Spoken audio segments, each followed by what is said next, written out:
Hi everyone, welcome back to my channel. So today we are going to discuss about space tourism. So let's start it.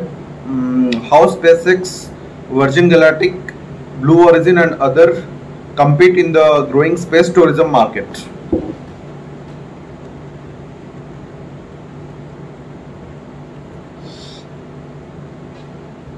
There is an emerging industry through to be only science fictions not too long ago.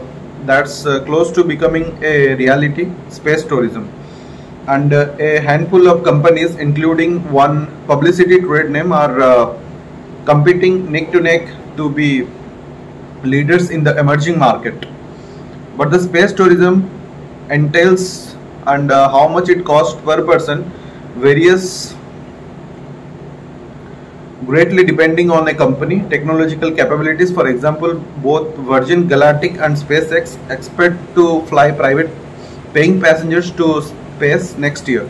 But while passengers flying with both companies would go to space by the Federal Aviation Administration's definition, a Virgin Galactic passenger spend about 0.04% as much time in space as on a SpaceX trip, while a ride with Elon Musk company is expected is to cost roughly 200 times as much.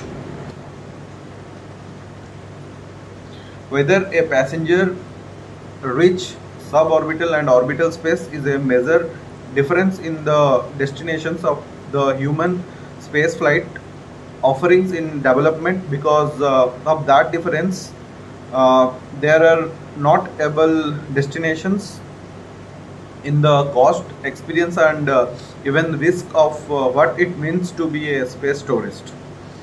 UBS in a report last year estimated that space tourism with both suborbital and orbital together has a potential market value of $3 billion by 2030.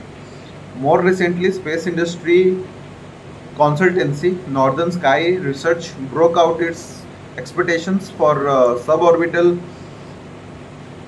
versus orbital tourism by 2028.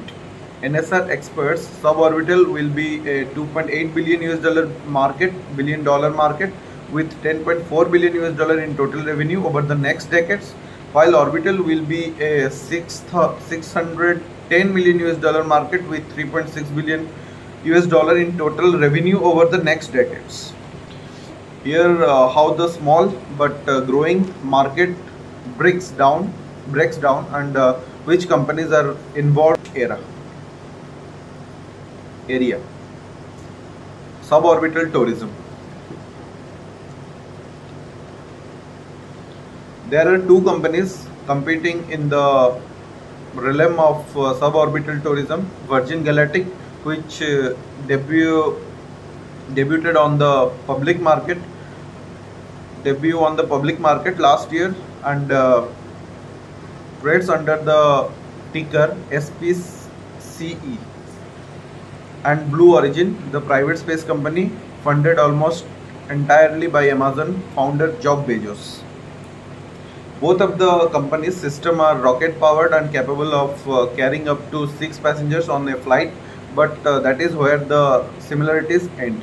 Virgin Galactic spacecraft SpaceShift 2, which has 2 pilots in addition to the passengers, is docked underneath a jet powered carrier aircraft known as White Knight 2 with the spacecraft attached. The carrier aircraft takes off from a runway and climbs to an altitude of more than 40,000 feet. Then the spacecraft is dropped free falling briefly before firing its rocket motor and ascending to an altitude of about 295,000 feet or roughly 90 kilometers. The spacecraft essentially does a slow backflip at the edge of space, with passengers spending a few minutes floating in microgravity before it re-enters and then glides back to land on its runway in New Mexico. The company reuses the spacecraft, replacing the hybrid rocket engine and reconnecting it to the carrier aircraft. Then Blue Origin, more traditional rocket, New Shepard launches with a doomed capsule on top of the about 60-foot tall booster. It ascends straight up with the capsule separating near the top of the flight and reaching an altitude of more than 330,000 feet or about 100 kilometers. There the capsule floats for a few minutes in microgravity before returning back to the earth, slowing down using a system of parachute to land in the West Texas desert floor. But unlike conventional rockets, New Shepard booster also comes back to land separately, with the company reusing the booster for the future launchers. Virgin Galactic has sold about tickets to about 600 passengers at a price between 200,000 US dollar and 250,000 US dollar each. Although the company expects it could increase its prices substantially for the first commercial flight, Blue Origin has said its ticket pricing is yet to be determined, but Bezos expects his company will price flights on New Shepard compatible to competitors. To date, Virgin Galactic has flown 5 people to space on 2 test flights. All 5 are company employees with 4 pilots controlling the spacecraft and chief astronaut trainer Beth Moses riding along a test passenger on the second flight. The company expect to conduct 2 more test space flights before it flies founder Richard Branson, which is planned for the first quarter of 2021 and will effectively make the beginning of Virgin Galactic commercial services.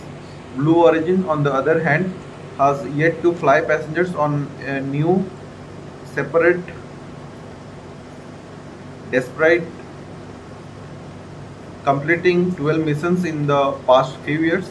The company CEO Bob Smith earlier this year said a New Shepard will need to fly 3 or more test flights before Blue Origin puts people on board. Additionally, Virgin Galactic has said that passengers will spend 3 days training before a flight, while Blue Origin expects its passengers will train for just 1 day. Given the price point of the flights, both Virgin Galactic and Blue Origin are targeting high net worth individuals for the suborbital experiences. Virgin Galactic Chief Space Officer George Whitesides has previously categorized space tourism flights as an out-of-home luxury experience, which is the fastest growing part of the luxury market. And when Blue Origin also begins flying passengers, Whitesides said he thinks both companies will have more than enough demands for flights. Globally, we think around 2 million people can experience this over the coming years at the price point. Over time, we will be able to reduce that price point and at the point of the market just explodes. It is 10 times as many at 40 million people, Whitesides said last year. Cowen and UBS have each recently conducted survey of high net worth individuals and their interest in suborbital tourism. Cowen survey exceeds Whitesides' estimation, as the firm found suborbital flights have a total addressable market of about 2.4 million people among individuals with a net worth of more than 5 million US dollar. UBS surveyed more than 6,000 high net worth individuals specifically on flying with Virgin Galactic. About 20% of those UBS surveyed said that likely to purchase a ticket on a spacecraft within 1 year of the company beginning regular flights. That number increases to between more than 35% after several years of safe operation, UBS said. Additionally, UBS highlighted how much Virgin Galactic space tourism market expands as the price comes down. The firm estimated that there are about 1.78 million people with a net worth of more than 10 million US dollar, but there are about twice that many with a net worth between 5 million US dollar and 10 million US dollar, and about 37.1 million US dollar people with a net worth between 1 million US dollar and $5 million. Unlike suborbital, which reaches an altitude of about 100 kilometers or 330,000 feet and gives passengers a few minutes in space, orbital missions reach an altitude of over 400 kilometers or 1.3 million feet and space days or even more than a week in space. To date, orbital space tourism has largely been limited to a few flights to the International Space Station that used Russian Soyuz spacecraft. But SpaceX, with its Falcon 9 rocket and Crew Dragon capsule, has now entered the orbital tourism arena. The summer, SpaceX launched the Return to NASA astronauts with its spacecraft for the first time ever, in a mission that was historic for both Musk company and the US Space Agency. The test flight made SpaceX the first private company to send people to orbit, a feat only previously achieved by government superpowers. The SpaceX launch system is similar to Blue Origin, but with a more powerful rocket and a larger capsule. Its Crew Dragon spacecraft is built no-hold as many as 7 passengers and side on top of the company. Two 30-foot tall Falcon 9 rocket booster launching from NASA Kinley Space Center in Florida. It takes the spacecraft several hours to reach either the ISS International Space Station or its intended orbit. Capsules are a little bit smoother than the space shuttles of the past, which were a little bit rougher, at least at the beginning.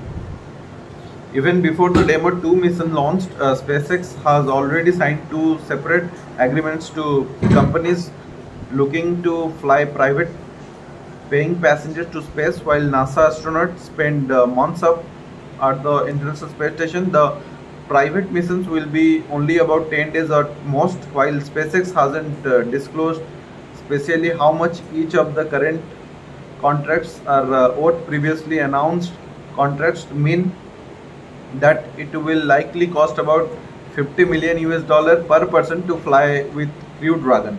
In addition to the launch cost, a 10-day mission to the IS International Space Station would rack up a 350,000 US dollar bill. The NASA, under the agency cost structure unveiled last year, NASA would get 35,000 US dollar a night per person, a compensation for the agency's service a tourist would need while on board the International Space Station. But Crew Dragon likely won't be the only option for private passengers to get to the International Space Station in the coming years. While testing delay means the spacecraft remains in development, Boeing Starliner capsule is also designed to carry as many as 7 passengers, and under Boeing contract with NASA to fly 4 astronauts at a time, the company is allowed to sell the 5th seat to prospective space tourists. A Boeing spokesperson told CNBC on Friday that the company has a team actively looking to sell that 5th seat.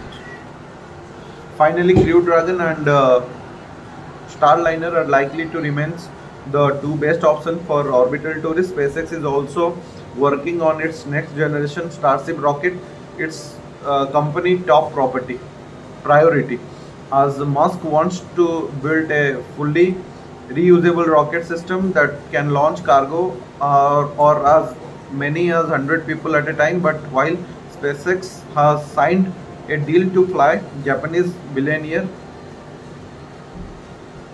Yusaku around the moon with Starship in 2023.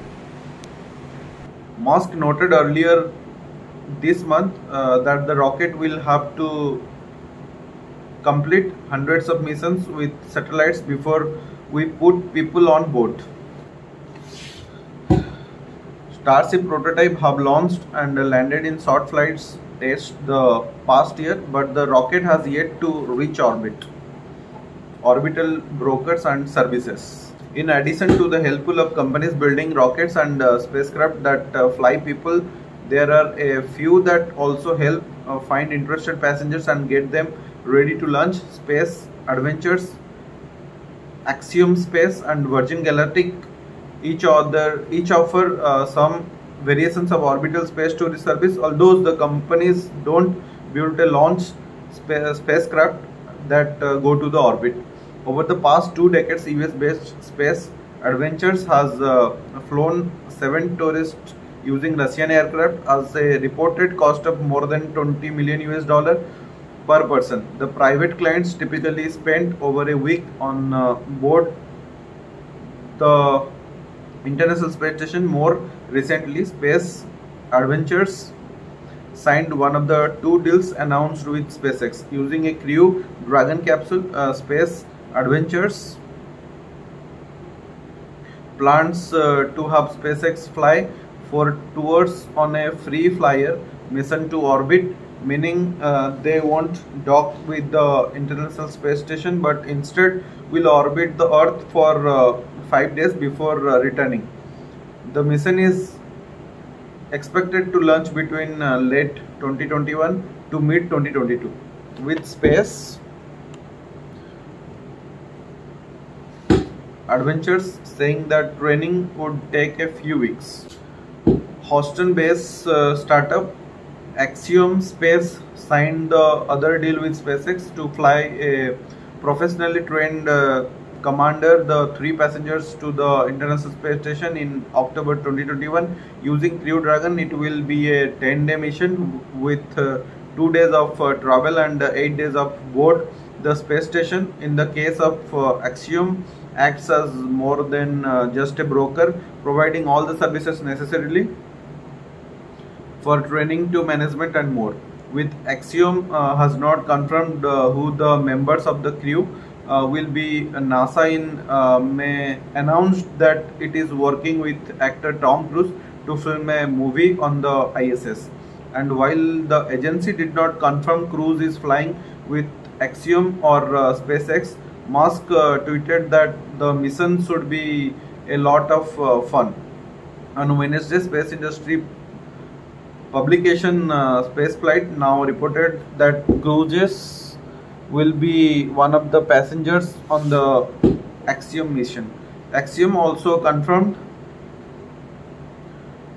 this month that it is working with a US television production company called Space Hero for another 10-day trip to the ISS scheduled for 2023. Space Hero said it plans send the winning contestant of a reality TV show to the space station, with Axiom training the crew and managing the mission.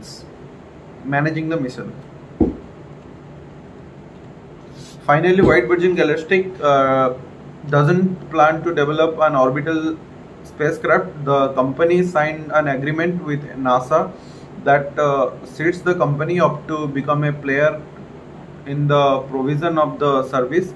It said since signing the agreement, Virgin Galactic said it now has deposit agreements for orbital spaceflight with 12 customers, although it has yet to finalize pricing. We expect pricing to be competitive with other offerings in the market, Whitesides told investors during the company's most recent quickly earnings call. Thank you very much. I hope you enjoyed my video. Please like and subscribe my video. Until the next video, thank you very much.